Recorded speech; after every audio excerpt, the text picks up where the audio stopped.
Welcome to the Morning Ritual Podcast, meditations and conversations to set the tone for your day. I'm your host, Lily Balch, and today we have Elena Brower on the podcast. So I've been admiring Elena's work for years. I have so much reverence for her, and she is a mama. She is an author. She's a yoga teacher, a meditation teacher, and I'm so excited to dive into conversation with her. And there's a few directions I want to go, so we're just going to let this unfold organically. But Elena, warm welcome. Thank you so much for having me. Thank you for coming on. Yeah. So to begin, to ground ourselves into this conversation, I'd love to start with Softening Time, your latest book. And just that title alone, Softening Time, it's that title is healing. And I'm so curious, what is the story of that Softening Time journey? And can you tell us about the book? Yes, it's a collection of poems. Most of them I've been working on for a very long time, more than a couple of decades. And a handful of them are newer and more sort of homages to people and writers and teachers that I really love who have walked me toward this time of softening. I'm 53 now at the time of this recording, and writing it over the last several years, compiling and writing it, it really was that kind of a time where finding my softness and steadiness was my priority, and bringing that into all the various iterations of myself in my communications as a mom, as a leader, as a teacher, as a guide, as a mentor, as a friend, as a partner, as a daughter, as a sister, even. And allowing myself to soften in all of those places and using that word as kind of a guide and a benchmark for myself. And so you're saying you've entered this softer time. Can you give us a little sneak peek into maybe the harsher, or what's the opposite of soft, hard or strivey, or what's the opposite to you in your experience? For me, it was haste. A lot of haste and a lot of feeling as though I would never be finished. And in this time, I realized that that is in fact true. And that's wonderful. I'm never, as my teacher says, I'm never going to graduate. I'm never going to be finished. But I am building a very steady, reliable mind for myself. And that feels very helpful right now. And I think I know the answer, but you might surprise me. I don't know. What are the practices you go to steady the mind, or what directions do you head in, rituals or practices to help you steady the mind? So I really have one practice that I do for meditation, which is just zazen. And that's been for about the last 3.5 years or so, very, very regularly, every day, usually twice a day. I also have a yoga practice, of course, still teaching on Glow, and treasure the times that I get to teach for Glow because I'm practicing also. And so, I have Glow to thank for I think, a good portion of my health and flexibility, both in body and mind, because I don't know if I would still be practicing as regularly. I know how good it feels, but I wonder often, like if it weren't part of my work, I wonder if I would keep up as well as I do. But yes, Zazen yoga practice. And, I have some tiny little rituals that I do. I pull a card every day. I consider the word. I use that word as sort of my guiding principle throughout the day. Most days I do a little mind mapping, like Tracy Stanley teaches in her book, The Luminous Self. Love that, and have found that to be very helpful also in terms of being able to transmit and translate my dreams. That mind mapping first thing before I do anything else, even before I sit, has helped tremendously in understanding my dream space more, which was a place that I never really dove into. So those are my basic, daily things that I do that I don't really miss. Awesome. Awesome. And I will, for the listeners, I'm going to put Tracy Stanley's book in the show notes, and well worth maybe one day we can have Tracy on the podcast, because her work is also so important. And something, the last time we spoke, Elena, you gave me some great words of advice. And you said, in a very matter-of-fact way, you said, don't believe all the thoughts in your head. Don't believe all of your thoughts. And it was the combination, it was coming out of your mouth in a very specific context, but it did hit home, and it's what I needed to hear in that moment. And it just gave me this perspective of, okay, coming back to what we talk about on this podcast so much, the witness mind, I can observe my thoughts, and I can choose which ones am I going to give weight to, or, how can I observe this without getting wrapped up in the story, right? Or maybe not being caught up in the drama is another thing we spoke about. Can you share with our listeners a little bit more about, what do you mean, don't believe all of your thoughts? Thank you. That's such a good question. And I remember saying it, but I happily don't remember what the context was. So this will be a nice clean slate for all of us. I have a lot of thoughts in my mind that are full of fear. Fear that I'll fail as a mother, as a partner, as a friend. Fear that I'll fail as a teacher, in my work, in any number of things, even as an artist, that I will fail. And those thoughts are so habitual and so old, such a deep groove in my neurological system that I have to actually say this to myself multiple times a day. Oh, no, don't believe that. That is just a habit. That is some habit energy. I have various ways of reminding myself. And it helps me to bring some more composure to things.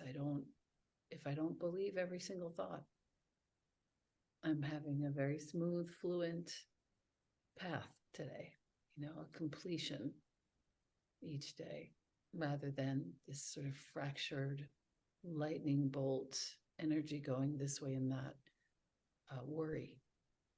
It's just not how I want to spend my time. And as I've gotten older, and I still feel young, and I feel like maybe in 10 more years, I'll feel like, okay, I know a few things. But as I've gotten older, I've really seen the benefit of this particular practice, not believing every single thought that comes into my head as gospel.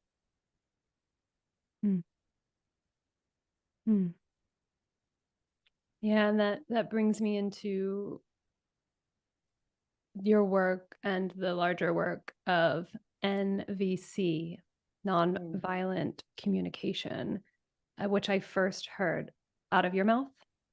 And then you sent me down a little rabbit hole, a podcast episode that you had on your Practice You podcast with Micah. I'm going to put that episode in the show notes as well, because it really sparked a lot of curiosity for me in the world of NVC. I still have so much to learn. I'm scraping the surface.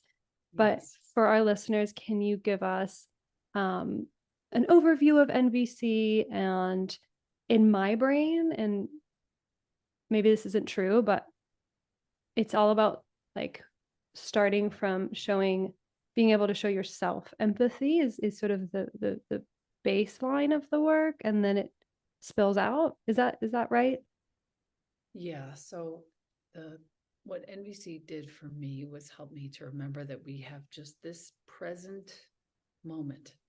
Most of the time when I'm communicating or you're communicating, our listeners communicating, we're communicating based on a whole bunch of facts from the past. And we're bringing all of these facts to bear on what's happening in this present moment. NVC reminds us with a few short steps that become very fluid in your communication, how to just literally just be here in this present moment, communicating what needs to be communicated. So I'll give you an example.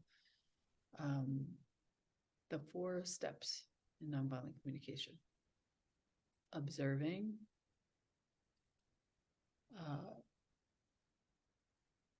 feeling, needs, and requests.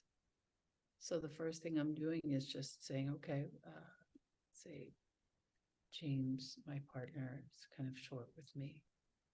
Instead of saying, you're always like that. Do you see how that brings in all the past? Has nothing to do with what's happening here and is hurtful. Instead, hey, James, when I hear you say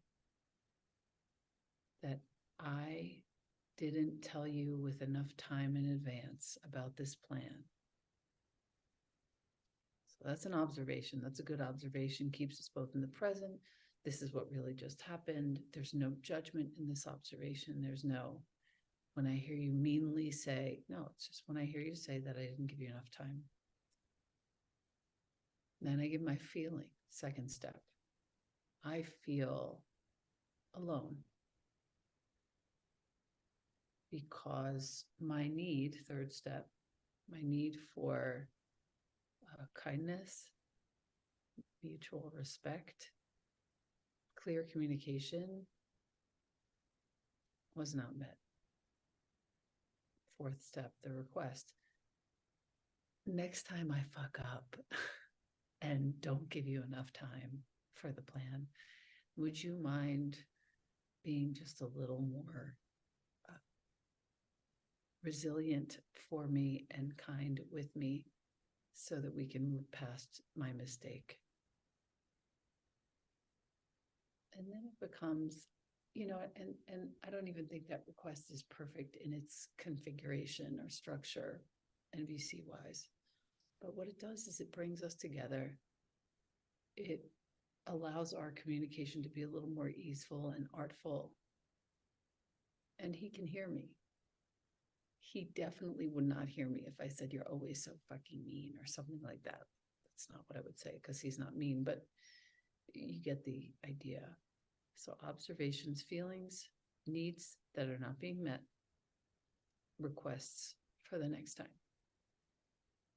One other note that's worth mentioning here is that next time comes. And in my own experience anyway, both with James and my son and even friends, the next time comes and the communication's a little different. The way to apologize in NVC is the last note that I want to make because it also points to the next time and not the past. Keeps us in the present, orients us toward what we can do better the next round. A real apology in NVC does not sound like I'm so sorry. It sounds like, you know what, if I had this to do over again, here's what I would do differently. And then upon the saying, one can hope that one would actually deliver that in the future. But what's nice is it lets the other person know that not only are you keenly aware of their experience in the present, but you're also aiming your sights at what you'll do better going forward for them. People seem to really appreciate that.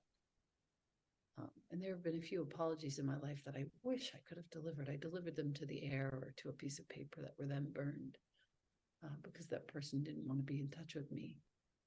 But even just in the saying of how I would do those moments differently had I had another chance to do them from that, even from that vantage point in the past, I feel the shift inside of myself. I feel the chemistry change from a grudge or a fearful worry to,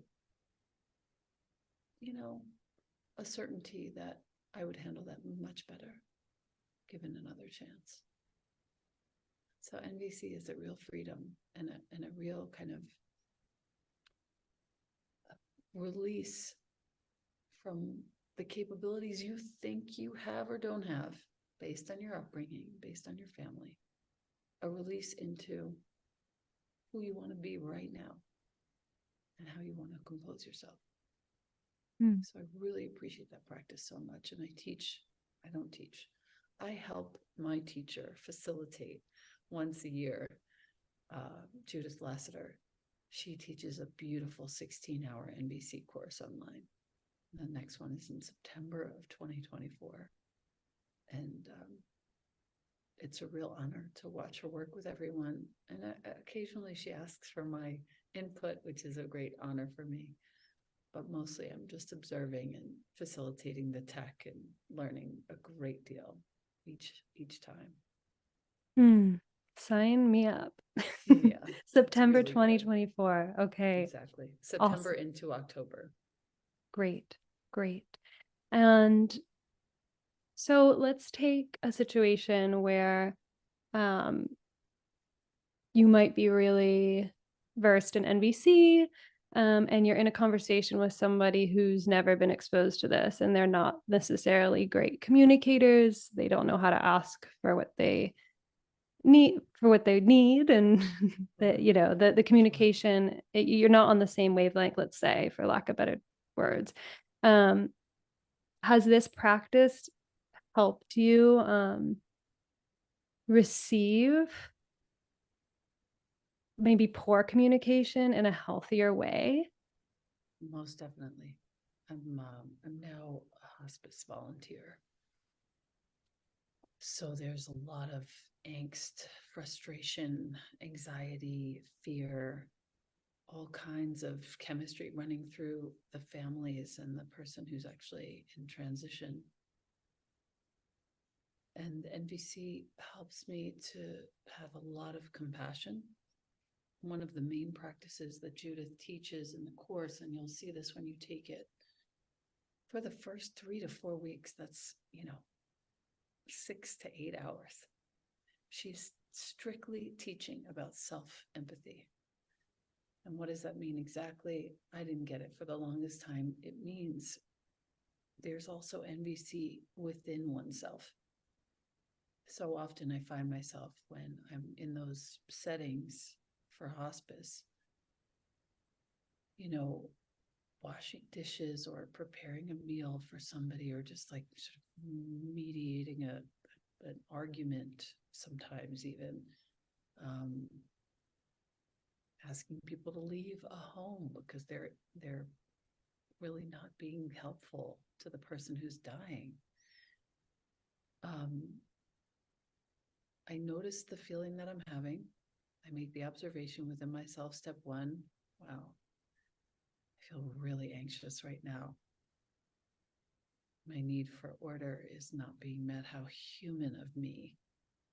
Instead of making the request, how human of me is the 4th step when you're doing inward NVC. And that statement brings me so much empathy for myself. And I remember, right, I'm here volunteering. I'm not getting paid. I'm here because I want to help. I'm here because I want to serve, even more importantly. And that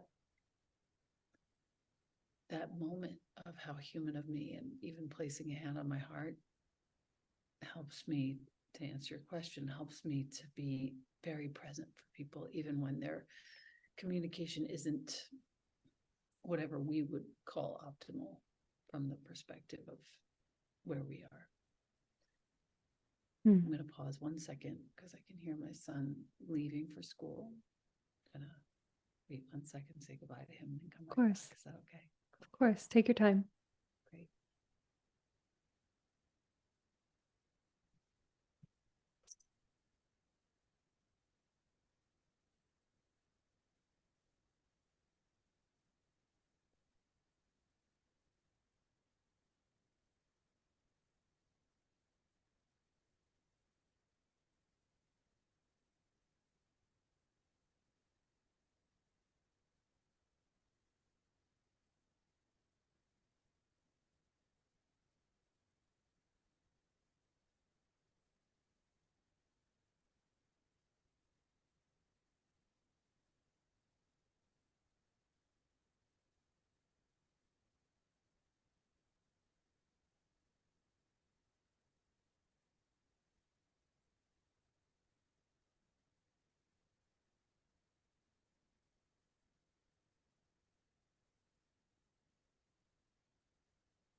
Thank you so much. Of course. Right. Yeah. And that, I use that hand on heart, a lot actually. And I, for the listeners, we can do it right now. You can place a hand on your heart and breathe into that statement. How human of me. Yeah, I love it. I love it.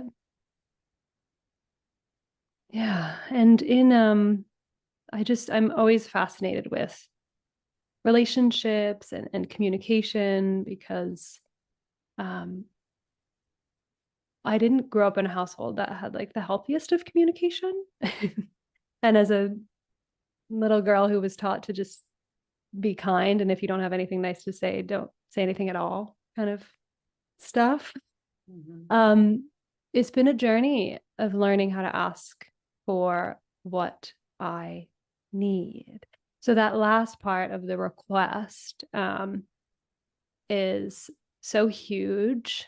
It's one thing to observe and to feel and maybe get clear on what you need, but the asking and sometimes getting clear on, can I meet this need myself? Or is this a need that I can ask for my partner or for my friend or for my parent?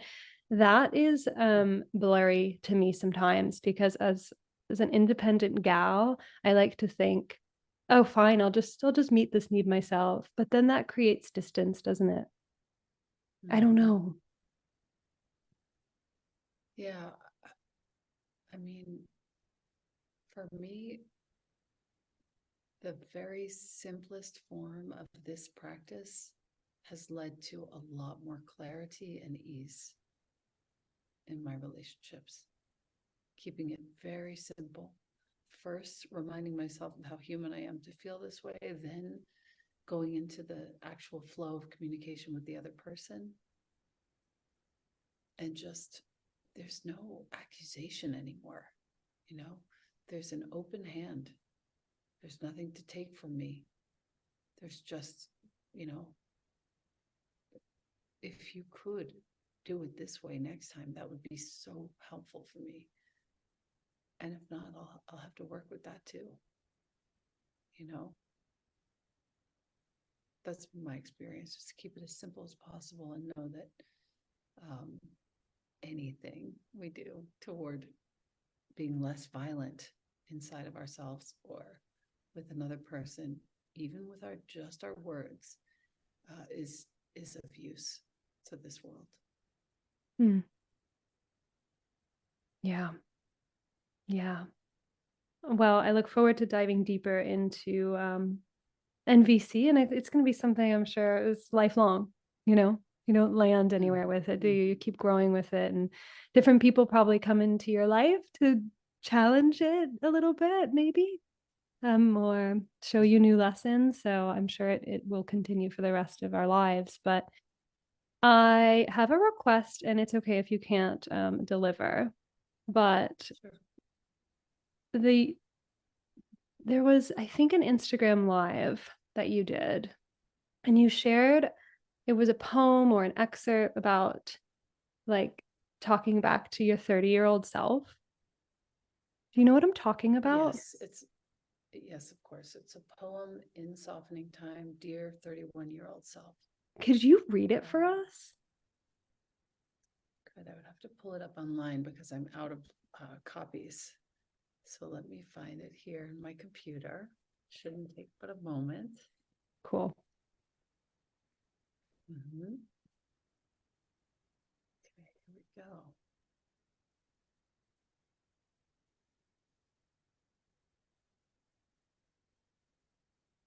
Just looking for it.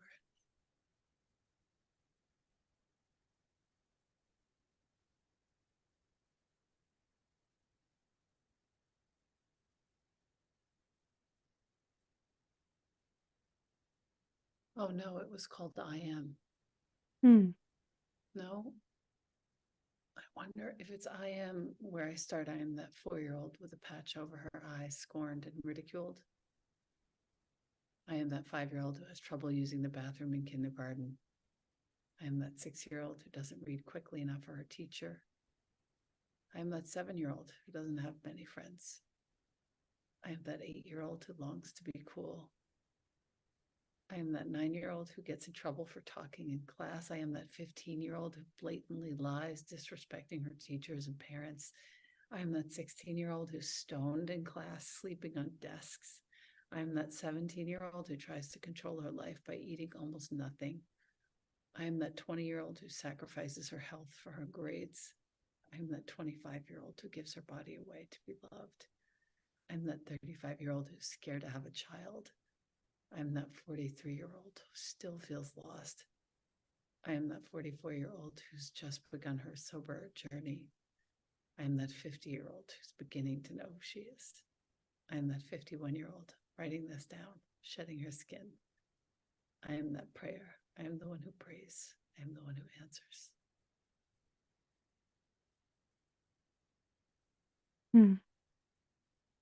Might have been that one. And then it might have been dear 31-year-old self, which I'm now looking for, which is shorter and also really tender. Just scrolling through to find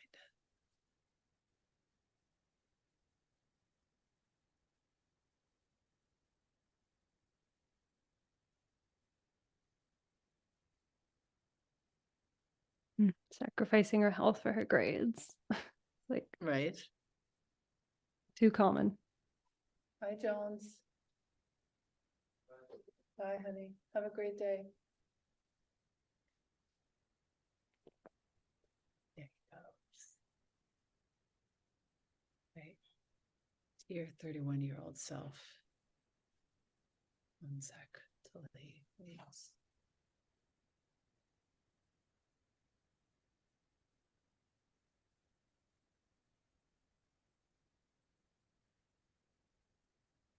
Dear 31-year-old self.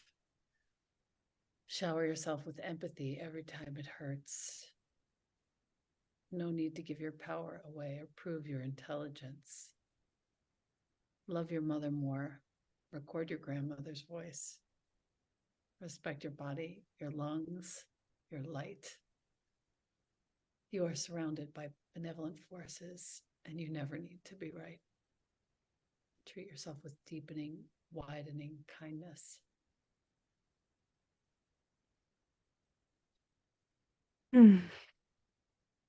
Yeah, it's tender. Treat yourself with a deepening, widening kindness. I wish I would have read that when I was 31, you know. but I can toss it back to her and sort of change the way I feel about that time now, from the perspective of now. Yeah. I mean, when I first heard you share that, I actually cried. Yeah. Because something I do, I usually end these episodes with like a rapid fire questions to the guest.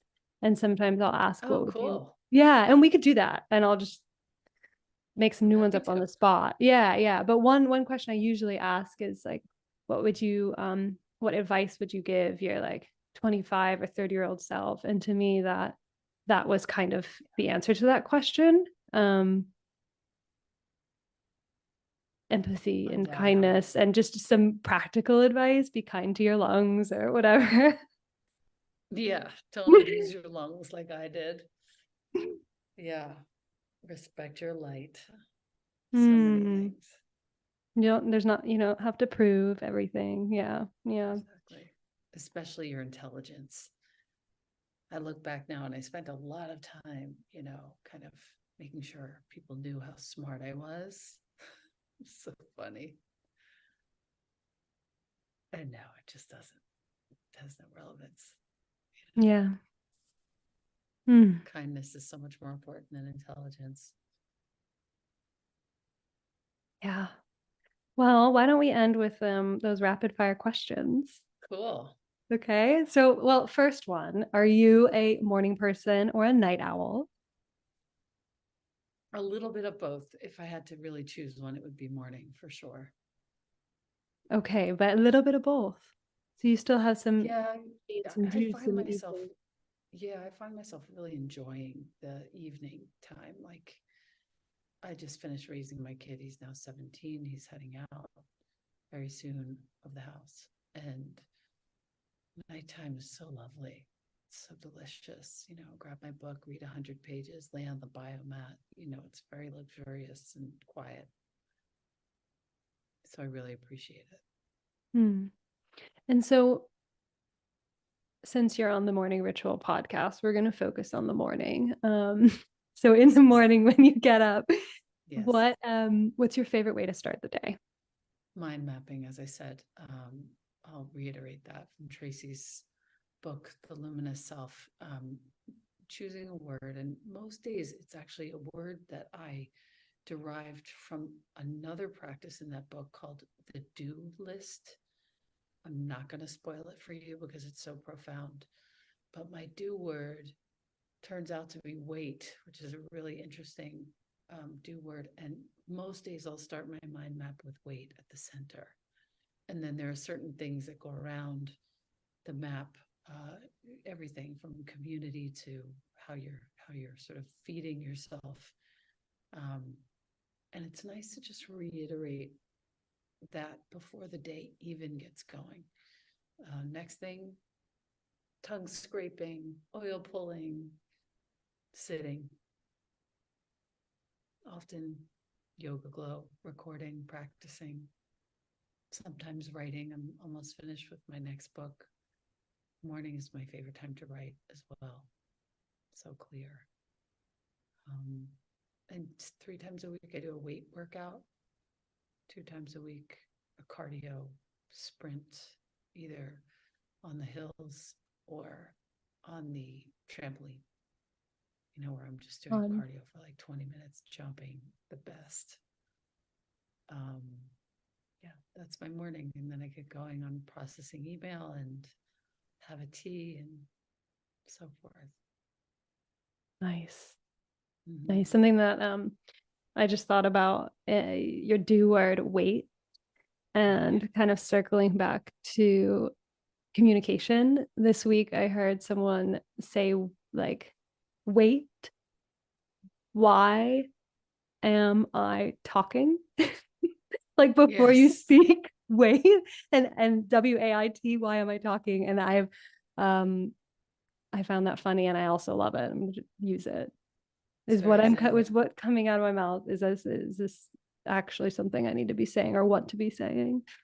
And last question. Let's see. What's this last?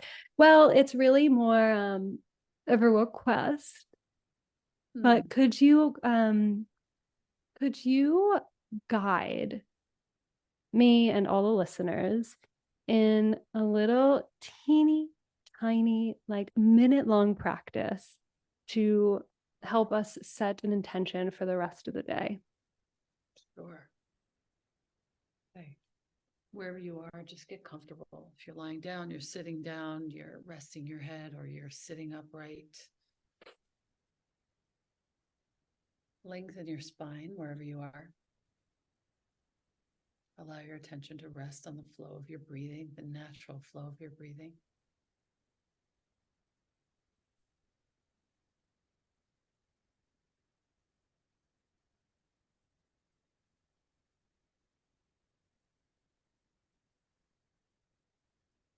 And feel how with each exhalation, there's a gentle release. The navel moves back toward the spine. The air moves out of the nose. It's kind of a reconnection as you let the breath out.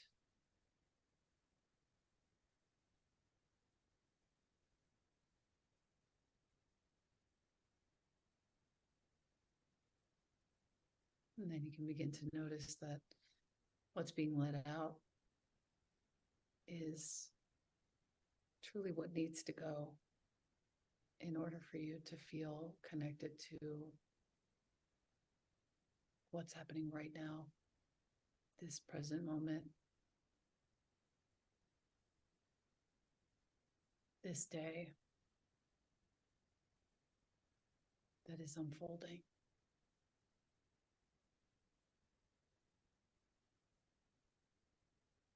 And slowly, as you let your attention rest on the day ahead, allow yourself to feel into what needs to be remembered. Maybe it's a word, maybe it's a feeling, maybe it's some kind of a steadiness or a solidity needed.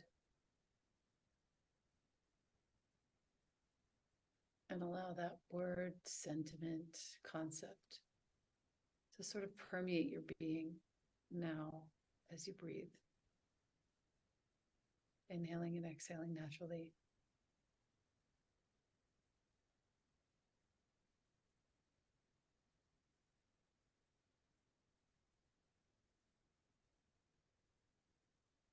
Whatever that word is, see if you can feel it cellularly in your body.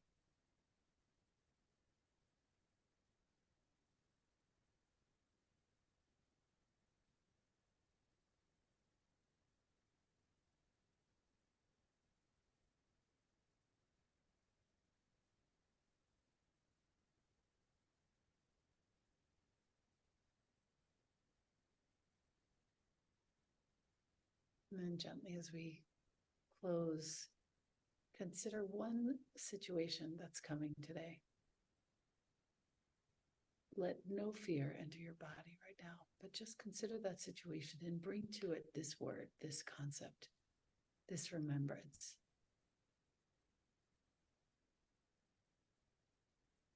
And see yourself emanating and experiencing this word or concept or remembrance in that context later today.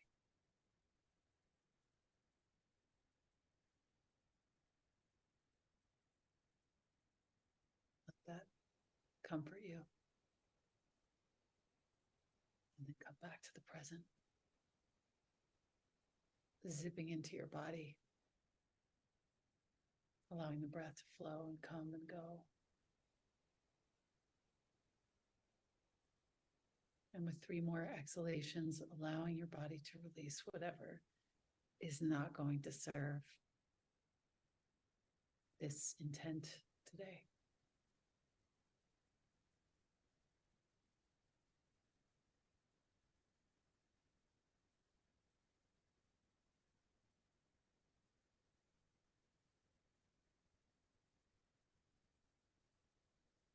Like, you can bring your hands in front of your face, rub your palms together pretty briskly. And especially if your eyes have been closed, go ahead and use the sockets of your eyes as resting points for the perimeters of your palms. And slowly, while your hands are there, begin to open your eyes and then begin to let your palms separate and come back. Want to share your word? Rest. Oh, how sweet. Mine was opening. Hmm. I have no idea where it came from. It's not a Mm. word that comes to me. It's not even in my field. Wow. Yeah. And I have a few things today that for which that word is particularly salient. So I'm pretty happy that you asked me to do that. It's not a meditation that I do often. So wonderful. Awesome. Mhm. Yeah, I'm going to explore. I actually have something that's not restful by nature coming up, and I'm going to see if I can bring an energy of rest to it. That's beautiful. And then Beautiful. have an extra restful evening. Yeah. But Elena, thank you so much for coming on. I really, really appreciate you. And we will end the episode the way that we always do, with a full breath in and a complete breath out. And have a lovely day. Thank you, dear Lily. Wonderful. Thank you.